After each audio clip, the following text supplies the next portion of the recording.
welcome to another episode of Conscious Leaders. Over the last 20 years, social entrepreneur Phillip Ullmann has built Cordant Group, the UK recruiter, from £12 million to £1 billion in revenues, employing over 125,000 people across a network of 5,000 clients. In 2017, Cordant announced it was transforming into a social business, and Phillip introduced measures to reflect that, capping executive pay, capping its dividend, and reviewing options for a profit share scheme. It was a time not without its challenges, but critical as a learning experience that changed him from capitalist poacher with an eye on profits to gamekeeper, focused more on people and purpose. More recently, Phillip set up Covenant Advisory, an independent consultancy mandated to guide and advise on social purpose while aligning shareholders with stakeholders. Phillip, welcome to Conscious Leaders. Thanks for joining us today. Thank you for inviting me. So let's start with your early career. I hear you were a hard employee to manage as a junior. Yeah, that's an understatement. So I started my career, studied engineering at Cambridge, and then joined a family manufacturing business, and was fortunately able to transform every aspect of that business within a short time frame. But unfortunately, because of the attitude the UK has to manufacturing, we sold the business because there was no future in manufacturing at the time. So I then started working in a number of other companies. I trained as an accountant with KPMG, and I fortunately had realized very early on that I was able to transform businesses and help my bosses make a lot of money. But when it came to working for other people, I realized that sole focus on the profit of the business wasn't necessarily the ideal recipe for succeeding, because I unfortunately had bosses sometimes who were not particularly able, to put it mildly, and they didn't like the fact that I was able to succeed and didn't always listen to what they said. So this didn't work very well. So I wasn't good politically and ended up getting sacked a number of times. So this lasted for a few years, and then I realized that something had to change, and I got a phenomenal piece of advice from one of the people who I work for. He said, "Philip, you'll succeed in what you do, but you have to be your own boss." And that was game changing, and since then I have fortunately been able to be my own boss, and that's made all the difference. I mean, actually, when you were first starting out, it was probably a very top-down leadership style, management style, correct? Yes, I naturally delegate. I'm not. I never have been a hierarchical dictator. That's not in my blood. So from day one, I always made space for my employees, the team, to do it themselves. Sometimes too much. I was very trusting, sometimes naively so, and over the years didn't always get close enough to the business as I should have. But fundamentally, my style was always to get the right people and to create the environment as a chief energizer, which is a title that I always went under, to help them thrive. So I tried to interfere as little as I could, and sometimes not enough. So let's talk a little bit about Cordant, because I know you've grown it obviously significantly into a £1 billion business. How did that happen? Let me just mention, I'm no longer director of Cordant, so that's. But Cordant, we grew it by a series of acquisitions. As you say, we started a turnover of 12 million in security guarding, and over the years, I probably was involved in maybe 15 different acquisitions in different fields, from cleaning and technical services, facility services, to recruitment, internationally in the UK. Ireland, Europe, and Australia. So it was a series of acquisitions, and we also grew organically. So it's a combination of inorganic growth and organic growth. We were able to achieve both, fortunately. And this is where you started to call yourself Chief Energizer, or did that happen before? No. Thinking back, I'm not sure exactly when that happened, but I recognize that the titles that we use in business, director, are very hierarchical and meaningless. So I looked for something which I felt better described what I could contribute. And the role of energizer being the responsibility for allowing others to thrive and to become energized and deal with tough problems. You find in business over the years, I've had umpteen tough times where I didn't think the business would survive, and the energy is what keeps you going. If you have no energy and you're faced with these difficult, challenging problems, you can fail. So the energizing role is critical in the business. I'd love to know a little bit more about what you did to keep that energy high, both for yourself and for the employees. Yeah, it's for myself, it's sleeping on it very often does it. Very often you have a tough day and you're faced with problems and it looks insurmountable last thing at night. So sleep on it, and the next morning it's unbelievable that the problem looks completely different. And then you look at it with a fresh pair of eyes and you say, well, many people faced with what I was faced would have given up. And I know many did in similar scenarios, but the key is just to believe in your own capabilities, believe in the people that you're able to recruit, and just persist, because these problems do resolve themselves, in my experience. So in terms of energizing the people, it's about giving them space, encouraging them, influencing them. So the way I like to see it is that I want them to make good decisions, but I want to be an influencer, and give them the energy to thrive by giving them the space, not meddling, not tampering, and praising them when they do a good job, and effectively treating them well. And that helps to create an energetic environment. And do you see this as really the real role of a leader? Yes, I think a leader, the future leaders should, to my mind, fulfill two functions. One is to be role models. They have to lead by example.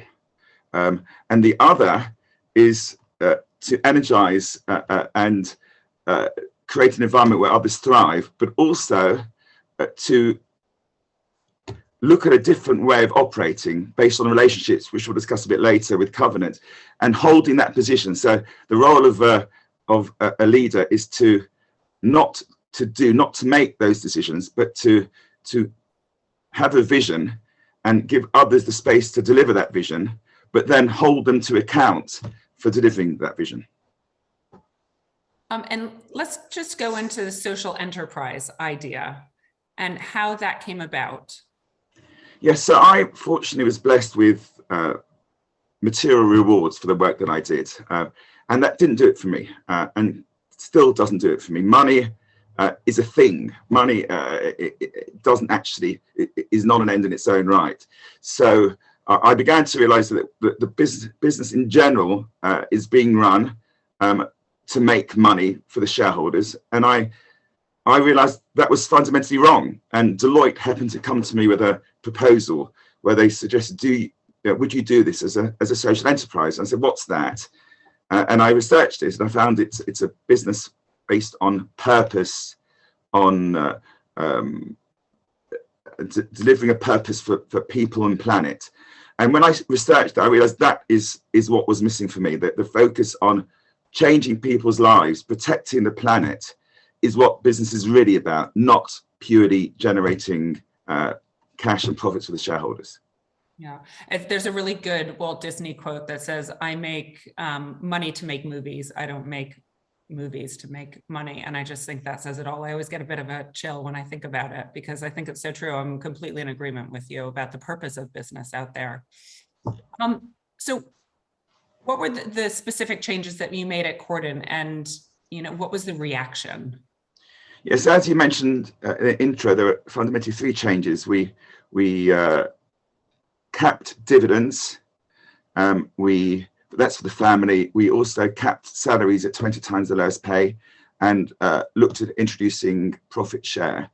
Now, the cap on dividends did not go down well with the family. I was faced with challenges. They thought I'd gone balmy, and it created friction for a number of years. but fortunately, we resolved those issues, and eventually they understood me.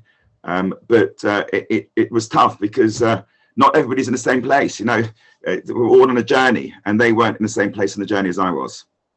How do you, just thinking about journey, because you obviously need to get people on board and try to bring them along on your journey. So did you have specific tactics that you used that you found worked? Let me be straight with you. The transformation that I wanted to achieve, I couldn't achieve. Not because of any fault of my own. This is where I started to realize that business is transactional as it currently stands. It's all about transactions between people, contractual transactions where you're competing with each other. I'm trying to get you to pay more for a good service, and you're trying to pay less. And in accordance with 125,000 people, to actually change all of those transactional relationships into true, meaningful relationships was impossible, especially when you're competing with companies who, if I wanted to pay my workers a living wage, which I couldn't, we paid the minimum wage, not the living wage in many cases, and competitors went to the customer and said, we'll do it at a minimum wage. I couldn't change it. So the competition prevented the change. And I realized the only way of really changing the paradigm is working with the state. That was a moment so I decided, look, I can't do this in Cordant. I'd love to. So I recognize Cordant is and always will be a transactional business, and to actually change the world, which is a dream that I have, to change the paradigm, we have to start looking at new businesses which are built on healthy relationships, working with the state. And that's the change I've made over the last 3 or 4 years. I've got close to the state, and that's why I'm excited by the potential. So let's talk a little bit about this new business idea and this new, your advisory, and how Covenant is working and how it's set up. Okay, so Covenant is actually quite simple. The way we currently run society has oscillated between the markets, which is capitalism, and socialism, where the state dominates. The trouble with both is they are actually that you're forcing people to behave in a certain way, either by passing laws or by using money to change behavior. So you're looking to control others using power and money. And that doesn't breed trust. If I'm forcing you to behave in a certain way, you're not going to trust me because I'm not giving you a choice. So Covenant is simply put, it's about relationships, conscious relationships, which ties into your own organization, where you actually recognize people are human beings, and you're trying to build a relationship with them, which allows them to actually make decisions themselves and to not to be forced. So it's just moving from conquest, whether by the state or the markets, to relationship building and conscious decision making by people. And so you say the state's involved, but obviously also it requires each of us as individuals. So what's the role of family and community in that? You're right, the state's involved, but this can't be enforced. If you're moving from conquest to relationship to influencing, you can't force it through the state or through the market. So what we have to do, and this is again based on my biblical studies, which have come to fore in the last 2 or 3 years, you have to create a legislative framework with principles, which says we are going to look after each other, we are going to do no harm, we are going to look after our planet. And the principles have to be actually legislated. But then, as you say, you have to change behavior, and that has to require education. That's not going to be done by force. You can't force people to change. And that's why education is critical to affecting the change. So you pass the law, and this is the way the Bible does it. When the Bible sets out the way to behave in a righteous way, it doesn't deal with case law. It actually says these are the principles, and teach them, educate them. So you're absolutely right. It's got to be an educational process. That programs like your own, where you start to educate people to think differently, is the way you affect this kind of scale change. And so with stakeholders, so stakeholders are then equally as important as the shareholders. People and meaning is how essential is that? It's critical because we're social beings. We have to build relationships. So to say that the purpose of a company is to make profit for the shareholders, it's ridiculous. It's a ridiculous concept, because what about everyone else? As you say, you've got all. So we have to recognize that and if your purpose is to look after one stakeholder, that's what you do, and that's we have a society where the money is filtering to the top, and you've got a few percent that own all the wealth, which is completely absurd and is not sustainable. We all know that cannot continue for long, and therefore we have to change the model to a model of relationships and meaning, where we discuss meaning openly. We discuss what's the meaning. The kids are all talking about what's the meaning in life, and they've recognized this transition, and therefore the key purpose of an organization is to change people's lives, to bring meaning to people's lives, and to look after the planet. And that is a change that needs to happen. So we use the term conscious leader because in our heads, it's really about leaders that are giving more than they're taking. And it sounds very similar to this concept that, the role of a leader in an organization or the head of a family, that's like passing things on. So I'd love to hear your thoughts on being a conscious leader. It's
funny you're talking about that, because my dad is a trust and estates lawyer. So he's always looking at how can we continue this family on from an estate planning sense.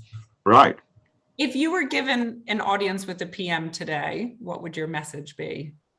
So I would say to him, listen to the people.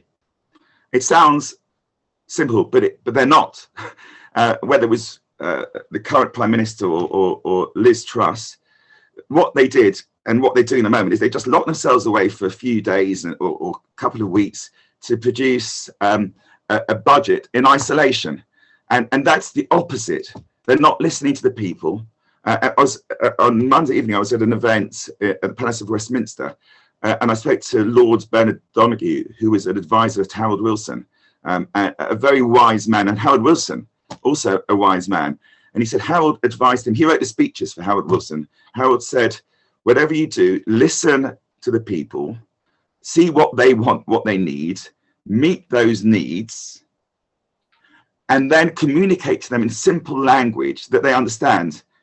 We're not listening, one, we're not identifying those needs, and we're not talking to them in language that they understand. He called it guardianship, I think, where I call it gatekeepers, whether it's the lawyers or the accountants, or we actually do not use languages that people can understand, and therefore we make things too complicated and don't actually communicate with people. Yeah, and it's the same in business, actually. I mean, a lot of the clients that we speak to, it's like, have you actually spoken to your people about what they need and where there are gaps? no, we know exactly what the problem is. And that's the problem. They're actually wasting money on, they're investing in the wrong things, wasting money on things that are not important because they don't listen. 100%. And that's why I wasn't a decision maker when I went too far in cases, but you're right, they hold the power. And most decisions are, in most businesses, end up moving through the hierarchy, and you end up with a few powerful people making lots of decisions and not really being close enough to what's going on to look after either people or place or the planet. So you're right, this concept of centralized decision making and not listening to the people, not engaging the people is a huge failing. So these changes would obviously need investment, and it's not the easiest time right now. So I'm just wondering how you see this rolling out and panning out. Now that brings me to a very interesting idea I've had in the last few weeks, which is how should we look at money? What happened was that one of my advisors, in fact, a friend of your husband, told me that the BBC had received a complaint from 15 professors saying the metaphors they're using to describe the economy as a household budget with credit cards maxed out, with gearing, is actually misleading. It's wrong, and it's actually, we talked about education, you're actually using the wrong metaphors and you're wrongly educating people. So I started, and I agree with that completely, so I started thinking about what the right metaphor for the system. And I think, again, it ties into conscious and saying where you are, that we should describe the system as a human body, as a living being. And then money, to my mind, is blood. So we should be using the metaphor of blood for money. Now, why is that so powerful? Because if you think about blood is there to ensure that every single limb, every sinew, every organ within the system gets what it needs. Now, once I started, and it does it by means of mutual exchange. There are lots and lots of ideas. We could spend hours talking about just this metaphor. But fundamentally, what I realize is in the economic textbooks, you see three functions of money. One is a means of exchange. Two is valuation. This person worth billions. The economy's got, I don't know, GDP of so and so much pounds. And the third thing is a store of value, which is hoarding wealth. And from my understanding of the metaphor, I think the only true purpose of money should be to meet the needs of everyone in society and indeed the planet. Both can be met through money. And the concept of valuation, i.e. I'm a billionaire, is flawed, and the concept of a hoarding value is flawed. So to me, we have to rethink of money as meeting the needs of people. When you start thinking about those things, you get a completely different set of answers. So I don't believe there's any problem with looking at our money and making sure the money gets to the people who are crying out. The people that now, if we think about what's going on in our times, there was a war in Ukraine which resulted in inflation because the gas producers and extractors are actually exploiting all of us because their costs haven't changed. It's criminal. It's straightforward criminal. And I actually called it murder because in biblical terms, when you take money from the poor and vulnerable, you're killing them. And this is killing. So effectively, rather than deal with these extractors, what does the state say? Capitalism, they got it right. We can't interfere. And therefore, let's allow the capitalists to continue to earn the money. And let's therefore support people by giving them money. Now, there's nothing wrong with supporting people, but you're not looking at the root cause of the problem, which is actually a failure of capitalism. So we have this problem of inflation caused by abuse, which is not being dealt with. We then so that means that they're losing in their pay package. They haven't got enough money to actually put food on the table. We then say to them, "Oh, inflation. Let's increase interest rates," because the almost programmatic response to inflation is increase interest rates. Wrong. That's complete nonsense because that's taking even more money from their pay packets, from their household budget, I should say. And the third thing now, what Rishi has now said is not only are they going to suffer increased wage costs and increased interest costs, I'm going to lump on top of that increase in tax costs. This is bizarre. because we've lost the value, the meaning of money. Money is there to ensure that people's needs are met, and we're not doing it, and we're not listening to the people. So that's the message. I'd love to hear your thoughts on this. So Deepak Chopra, who's, you know, a spiritual guru, says that there's abundance all around. There's enough for all of us out there. And I sort of hear that a little bit, but also we actually don't need that much. So I would love to hear your thoughts on this idea of abundance versus just meeting the needs. He's completely right. The problem we face is one of trust and abundance, but the metaphor we're living is fear and scarcity. There is no scarcity. Marx actually got this right. There's plenty for everybody, but the problem is that we haven't got the blood allowing things to flow around the system.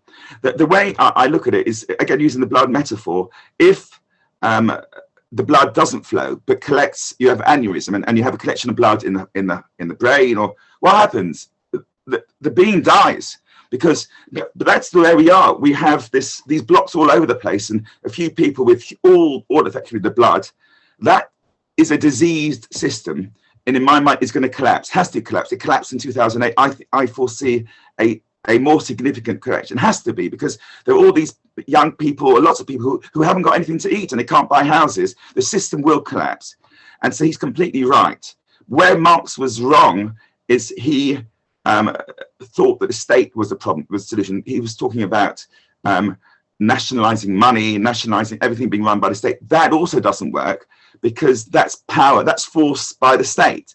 So his criticism of capitalism was right, but his solution was wrong. The answer is what we call covenant, which is effectively building relationships and distributing that decision-making to people locally, in towns and places, built around the family, which is effectively recognizing that capitalism and the focus on the self is wrong. So the way I describe it, we call it a civic trust.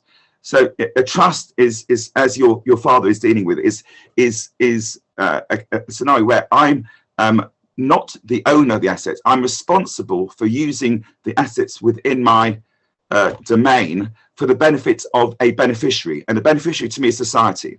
So the solution is, and that's the only way we're going to rebuild trust.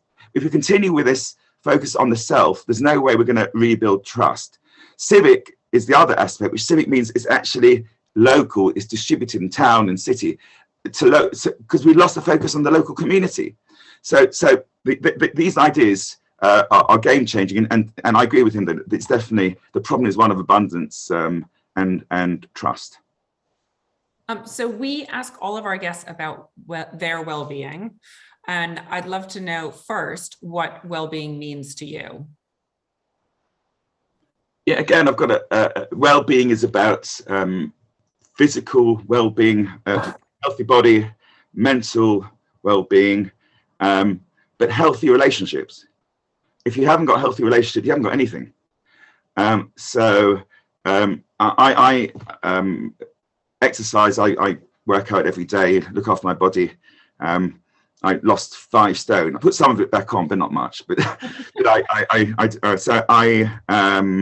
as long as you gained it back because you were enjoying a nice meal with. I gained a part family. Yeah, I gained a part back. But so we have to look after our bodies, and if you look after your bodies and your relationships, your mind also remains healthy. So a conscious effort to build healthy relationships. Also, it's almost another form of exercise. Am I building relationships with healthy? Am I caring for people? And almost in the same way as every day I exercise, I kind of reflect every night. Am I actually behaving the way I should be? Am I building the kind of relationships that are needed? Yeah, this is a great answer, response, because actually one of the things that we talk to a lot of our clients about is the relationship. And the thing that employees were missing during COVID was that sense of belonging, going into an office and having close-knit communities that they were able to partner with. And so they've had to figure out new ways of working, connecting. So relationships is definitely, it's nice to hear you say that.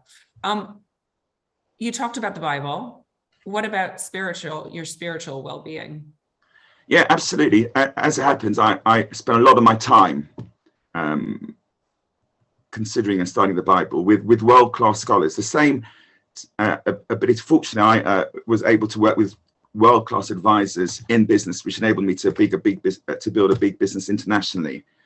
That same skill I've applied in the world of biblical studies, and I'm studying with, to my mind, 2 or 3 of the world's top scholars. And we have, again, looked through the lens of business and the context of today at the Bible. And it's amazing. The answers, the principles are there, which can change the world. And people will say, I'm mad. I'm not. I'm a businessman who actually lives in the real world. But the answers are there and the principles are there. And I'm applying that in this covenant idea. And I think we're looking for the truth. I mean, we live in a post-truth world. So we need to hook into something which is true. And to my mind, that's the Bible. And you've seen a lot over the course of your career. Just thinking about where we're at now, what is needed from leaders today? Yes, so as I've said, we need this complete transition from contract to covenant. And the state has to do its bit. So the state, and that involves leaders in the state recognizing the need for this transition. And the crazy thing about this is, if you look after people and you distribute wealth fairly, it wins elections, which is why I don't understand why they don't do it. For some reason, they don't seem to listen to people, because I have no doubt whatsoever that it would be a winning strategy. So the leaders have to start to